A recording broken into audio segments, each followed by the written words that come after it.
The party was a cacophony of noise. Kids were laughing, shouting, and spinning tales of terror. But in a shadowy corner, 3 friends were whispering with hushed urgency. "They say it's cursed.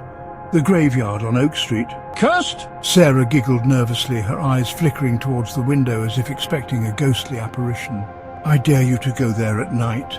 "What do you dare?" "I dare you to plunge a knife into an ancient grave," David challenged, holding out a rusty, sinister-looking ice pick.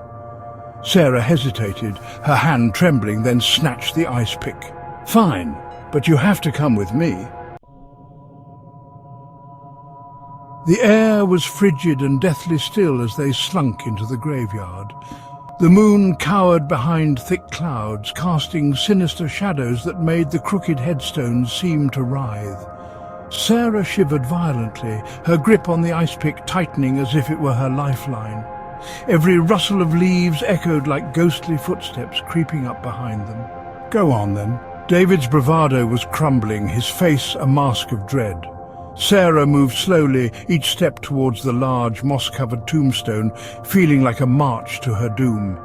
Her heart thundered in her chest, each beat a deafening drum of terror. She took a shuddering breath and raised the ice pick, the cold steel glinting ominously in the dim light. As the ice pick plunged into the soft, damp earth, Sarah felt a cold skeletal hand clutch her shirt. "Help me, please!" she screamed, dropping the ice pick, her voice piercing the still night air. Something was dragging her into the abyss. Her fingers clawed desperately at the ground, searching for anything to hold on to. David, paralyzed with terror, could only watch as Sarah vanished behind the tombstone, her blood-curdling screams echoing through the night. David, trembling, peered over the tombstone, his breath visible in the cold, eerie air. Sarah was sprawled on the ground, her laughter echoing like a madwoman's cackle through the desolate graveyard. "What happened?" David's voice quivered with fear. Sarah, still giggling maniacally, pointed to her shirt, her eyes wide with a mix of terror and amusement. The rusty ice pick was pinned to the hem, the blade buried deep in the cold, unforgiving ground. It had caught on her shirt when she dropped it, the metal glinting ominously in the moonlight.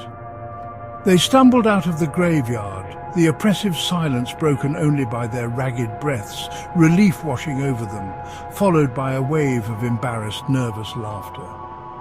Sarah realized that night that sometimes the scariest monsters are the ones we conjure in the darkest corners of our minds.